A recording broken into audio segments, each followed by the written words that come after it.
Hi, everybody. I'm Candid Frank Stanisci, and of course, this is Leaf Talk. Welcome to the Spanglish World Network on Zingo TV channel 250. Please remember to download the Zingo TV app to the respective app stores for iOS and Android devices. While you download, make sure you rate and leave a comment. Both apps are absolutely free. Zingo TV is available on Google, Chromecast, Amazon Fire, Fire TV 6, Roku Sticks, and also on all smart TVs 2016 forward. Now on Leaf Talk, here he is, the man of the half hour, Aaron William Freeland. Hey, Aaron, how Hey, you Frank. doing? Doing well, Frank. How are you? Well, I'm ready to talk about the Maple Leafs. My Excellent. goodness. My goodness. So the Leafs lost their first game to those darn Montreal Canadiens. And then they proceeded to win after that. So they won since. And all those games before the last one were all done without the big four doing anything of any kind of consequence. That all changed in the last game. Matthews had a goal and assist, and the Leafs beat the LA Kings last year, a team that was very defensive savvy. They didn't look it in this game. 6-2, they lose to the Leafs. Yeah, it was not a very good first period. When you have Bobby McMahon score at 6:54 of the first, followed by Austin Matthews at 8:49 for his first of the season, and then Bobby McMahon to round it out again at 17:12 of the first period to make it 3-0 coming out of the first. That speaks to me of a combination of things. One, goalie. Two, lack of defense. Three, um, I realize it's a road trip swing for them. Long one, long one, Yeah, they're long just one, they're long one. just coming off an 8-7 loss to Ottawa in overtime, so that's part of it as well.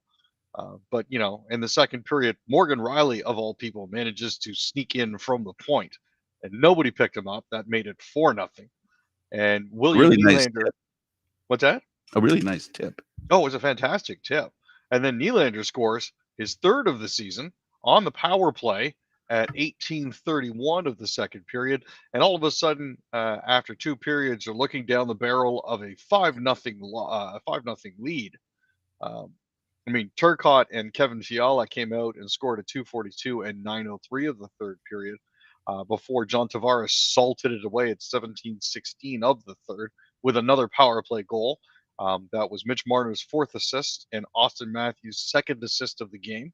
He also assisted on Nylander's power play goal in the second period. Looking at a very comprehensive butt kicking by the Maple Leafs here. Yeah, absolutely. I don't know about you, but as soon as LA got their first goal, I think I'm suffering from enough trauma with this Leafs team that I thought there was a very real possibility that they could blow that lead. I'm going to be 100% honest here. This isn't the same team that we've seen the past few years by early indications. The reason I say that is that not only is there not panic on the ice, the reason there's no panic is because there's no panic behind the bench.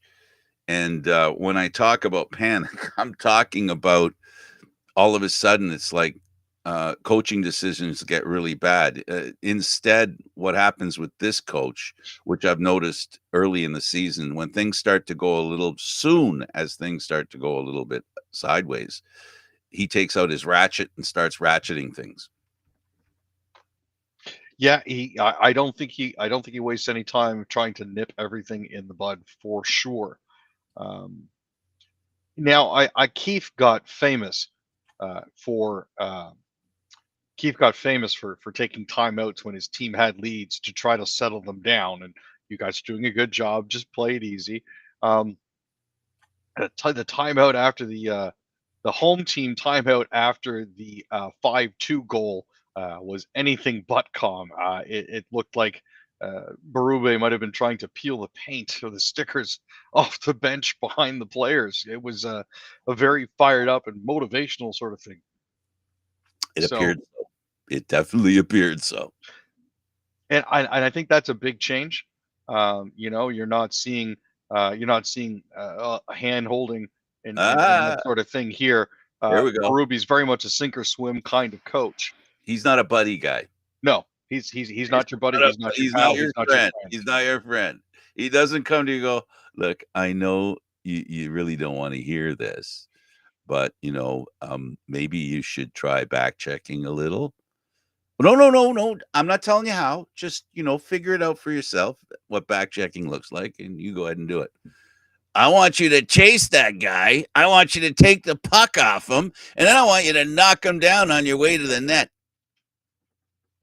I think Berube made it very, very clear to his players exactly what he wanted to have happen, and I'm glad they managed to get it done for him. There is no mincing words with that guy. I love it. I love it. It's basically, we're not talking Mike Babcock here, right? We're not talking that. That's not what we're talking about. We're not talking about bullying just for bullying's sake, or bullying, I don't know, with some sort of long distance plan you're trying to motivate players in this long distance way. He's just direct and to the point. He goes, don't screw up no more. Okay. Like, you guys know what you need to do. If you can't do what you need to do, then you're going to ride the pine because I got somebody else who can take your place. You might be spending time about 300 feet up that way. You don't want to do that, do you? It's all the coaches can do today. Coaches today, all they can do is threaten ice time. And it's extra hard because of the relationship that organizations have with their star players, right? Where they got to keep them happy. So the ice time threat doesn't work because the team drafted a guy and he's their big name guy. So you can't, it's sort of, coaches are in a box. That's it. They're just in a box, and how they operate within that little box, it's hard. It's being a coach today is like trying to be a puck carrier in a closet. What we see that Marner can do, and players like him that can stick handle in a crowd. That's what coaches have to do today. The overt stuff doesn't work anymore. It doesn't work anymore. And by overt, I mean you don't humiliate and embarrass people, but you can. The one time you can get angry and get frustrated and get pushy is when you're behind the bench. That's the one piece of territory that they can still do it, and attached to ice time, it can become a pretty good thing. We're seeing an example with Liljegren. We're going to find out what kind of player Liljegren is, because the one thing that didn't happen with the Leafs the past few years is they weren't challenged by the organization. That was one of the things they didn't do. They didn't challenge the players. Liljegren now is being told, we didn't like your exhibition season. It really didn't look good. So we're going to start with the guys that look good, the guys that were better than you. Now, you'll get your turn, but you'll just have to be, and this is a Leaf word that they used, you have to be patient. Right? And knowing a lot of these players, they don't want to be patient. Absolutely not. But that's the way it goes. And the Leafs as an organization have finally made the kind of move that I think they needed to have made for a long time now. This is something that's been necessary. Would have been much better a couple of years earlier. Hindsight being what it is, I tried as hard. You know how hard I tried to like Keefe and to think of him as a good coach. But from the beginning, I just didn't like the fact that he didn't have the kind of experience necessary. And now you have a GM with experience, previous experience. You have a coach with previous experience, right? And now what happens is basically is that now you're with people that have experience, which has its value. Take it from an old man. No, that is very true. But the other side of the coin is Keefe's gone into New Jersey with the team that he has there, and he's got them at a 6-7 points pace. Yeah, but let's see what they do in the playoffs. Yeah. Oh no, guaranteed. The proof will definitely be in the pudding. Let's see what they do in the playoffs. And they could do better, but you know that he has a team much like the Leafs that he left, smallish forwards. Mm-hmm. He has the same kind of team that he should feel very comfortable with the team that he has, size wise, that kind of thing. His way of doing things and his solutions to things with a lack of size is going to work for him in New Jersey. And all the best of luck to him. He is a really good coach, and he will get better. But I still feel that the Leaf organization owed their fans experience this business with this new GM and then this new coach at a time when they had really a great opportunity with the kind of players they had. They've had so many really good players come through their lineup. They're everywhere. A lot of them are everywhere right now. They that is definitely true. The first week of the season has been rather interesting.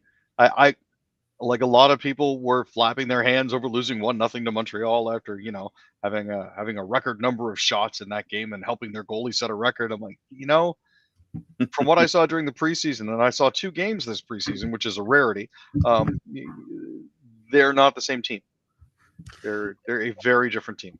But also, the Leafs have been very successful over the years, and each of those successful years started with a bad game against Montreal. This is very true. Right? This is something they continually have done. They've played badly against Montreal early, and then Montreal resides in the location they more or less will end up in, that people predict they'll be in. They'll be in tough for a playoff spot. The Leafs, if the coaching continues to be this good and the players continue to execute the plan as well as they've executed it, this is a team that doesn't rely on its stars because of the system. We've seen that early in the season. We'll see if that carries through. That's going to be an important factor, how well the team plays without its stars. And I think the most important thing to say is talking about Tanev. Tell us about Tanev and how he quietly has been the anchor on that defense. Well, the hope was in picking him up that the Leafs would find a piece that would be at least usable, at most serviceable. But as it's turned out, they signed him to a 4-year, $18 million contract, and he's been averaging 19 minutes and 37 seconds worth of ice time per game in Toronto's over the first 4 games. That's almost the exact same time he averaged for Dallas in 19 games after being acquired from Calgary by the Stars last season for their Stanley Cup push. Now, he hasn't registered a point yet this season, but that's not why the Maple Leafs brought him in. They actually, he's been off the radar of casual fans and hardcore fans alike, and that's a good thing, because there's no real expectations for him coming into this season. He has a chance to show us everything that he's got at the ripe old age of 34, show his maturity, mentor some of the younger kids that are on defense, maybe talk some sense into Liljegren and help him out. But he has slowly been becoming the linchpin of the defense, him and Morgan Riley. Well, he's the guy that I think I referred to him as an anchor, and he is. He's the guy that the coach can throw out there, and he knows what he's going to get. And this has been the problem with the Leafs, that they haven't been able, and no one can argue this point. No one can argue the ceiling that Riley has with talent and ability and importance to the team. The problem is every so often he visits the floor, and that's the problem. Whereas with Tanev, what I'm going to say, I don't disagree with what you're saying as far as him being a highlight reel kind of defenseman, big hit or whatever, all that stuff, or the power play guy, or the big shot. He's not that guy. He is the guy that calms things down. Earlier, I talked about the fact that when the Leafs start going south, they couldn't seem to stop themselves. This is the guy that I would compare in baseball parlance. He's a closer. He takes a game and he shuts it down, and he's a part and a leader in calming the game down, which is one of the main things the Leafs lacked over the past few years, Aaron. Like, when they would lose the grip on a game, they would slide. They'd slide from a 3-0 lead to a 5-3 loss. And that's the kind of thing that you need players like Tanev, that A, don't panic, B, know how to straighten things out and to calm things down. And that's what they're hoping for him. And those are all traits and things and talents that casual and even really big fans don't really notice if they don't look for it. You got to almost look for it. You have to ask yourself, who's making things look really calm out there? And if you think about that and you look, it'll be Tanev. The other side of the coin is the guy who's actually replaced Chris Tanev in Dallas is Ilya Lyubushkin. So if you remember him, former Maple Leafs and Buffalo Sabres stalwart, he's now basically replaced Tanev in Buffalo. In Dallas, which is an interesting switch. Yeah, and it doesn't mean that they have to switch exactly the same, but the point is, it's the balance they create in the team of defense. That's a coach needs a menu that he can pick off depending on what he feels like. For sure. And Tanev does what he does it well, and that's something a coach can count on. And no nonsense defenseman coached by a no nonsense coach. On a team that didn't really understand no nonsense for a while. Yeah. Yeah, they really didn't. So Tanev, a great addition. I think the Leafs are really happy to have him. Is he overpaid? I don't know. Those conversations will only start when the team starts to be unsuccessful, and then they'll start looking for a target. And I suppose they'll start with him and Riley because they're the two highest paid defensemen on the team. Yeah, it's usually how it works for naysayers and doubters. So for now, enjoy, Leaf fans. Enjoy the success that the Leafs have had. Enjoy the fact that Matthews is finally on the score sheet. The last time he didn't score until his third or fourth game, he had 60 goals in the season. So how he's trending, it could change drastically. He's always been a bunch scorer, right? He's scoring a bunch all the time. Yeah, for sure. All right, let's go over to our first intermission, and we'll talk about Canada, and let's talk about Singh. He says he doesn't understand why Poilievre won't get top security clearance. I'm puzzled by this. I mean, this should be one of those things that is an automatic as soon as you take political power or any sort of position.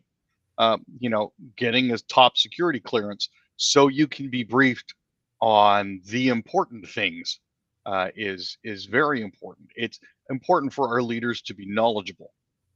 Poilievre keeps bleating about how and bleating by bleating I mean BLEATING, like an outraged sheep.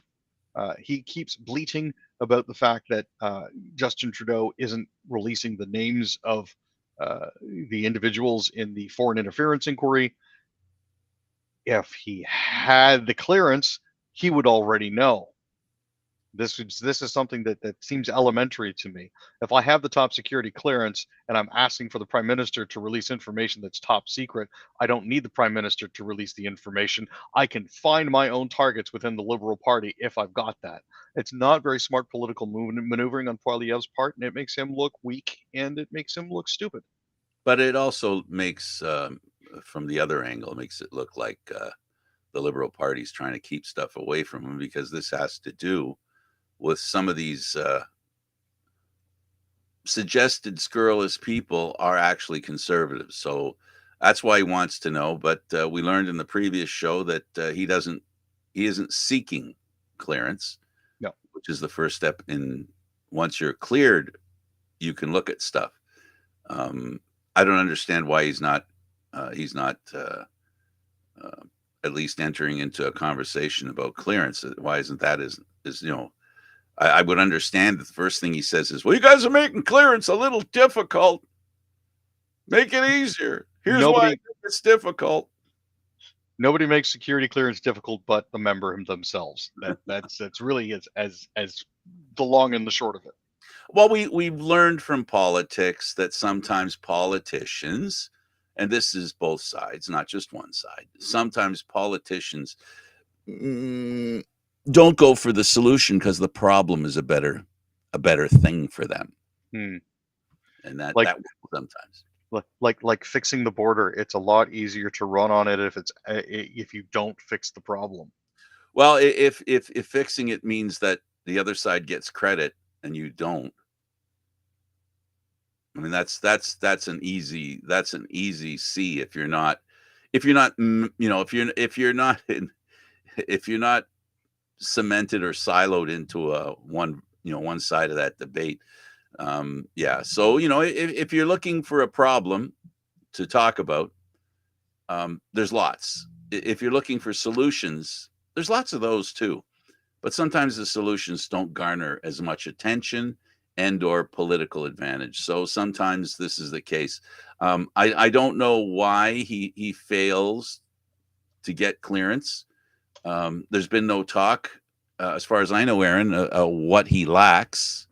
I don't know. I don't know why he doesn't have the clearance, why the clearance isn't worked on. Is it as simple as he hasn't asked for clearance? You know what? Honestly, if he's not corrupt, it shouldn't be a problem. And if he wants to go and continue to play the victim by not getting clearance so that he's ignorant of the information that we need or that he may need to run the country successfully, then he shouldn't run the country. Well, we know that norms are getting busted all the time. Fairly true. Right. So, okay, second period here. All right, the Leafs, Domi, McMahon. Boy, they played well. They played really fantastic. I mean, Domi only logged 13:12 of ice time. McMahon only logged 14:58, and Nylander only logged 17:33. But they generated 3 goals.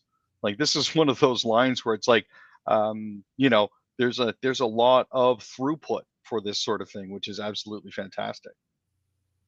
Absolutely. So they've been doing really, really well. I'm not sure what line really could use a little bit of repair. But for the most part, they've been very successful in doing what they do. We all know how good Nylander is. We also know how much the team thinks McMahon can be good. And another thing we know, even more than, well, not as much as Nylander, but as much as McMahon, more than McMahon. We know that Domi, no matter who you put him with, that person scores and plays well. He worked that kind of magic for Austin Matthews the end of last year. Yes, he did. And he seems to be doing it here as well. It doesn't seem to matter what line you put Domi on; he's going to find somebody to click with. So that is a very, very big relief. Absolutely.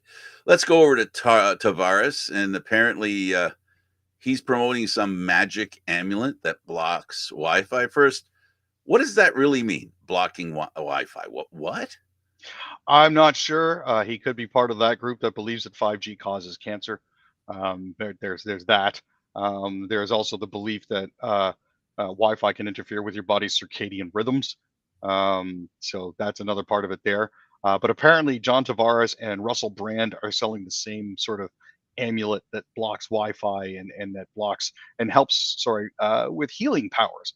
So that's an issue as well. It's a rather interesting situation to find yourself allied with, especially with Russell Brand's recent come to God moments. So Russell it is what Brand it is. come to God. Yeah. Apparently, he's been rebaptized and rediscovered Christianity. Okay. If you don't know who he is, he was married to Katy Perry. Katy Perry. Yeah, he was married to her, and he was taking pictures of her while she was sleeping. Anyways, Frank, unfortunately, I need to step away. I do believe we're unfortunately out of time here. Yep, we are. Oh, thanks for doing this. No, always a pleasure, Frank. I'm glad to be here. Okay, he's Aaron William Freeland. I'm Candid Frank Stanisci. Thank you for watching Candid Frank Live Leaf Talk. We're seeing live Mondays, Wednesdays, and Fridays at 5 p.m. Eastern, 6 p.m. Eastern Standard Time. This show can also be heard on the Spanglish World Network. For Zingo TV, this is Leaf Talk. Other news and entertainment, sports programming we offer, please check out SpanglishWorld.ca. Spanglish World. Watch it, hear it, read it, live it, and enjoy it as much as you can. Thanks for watching, everybody.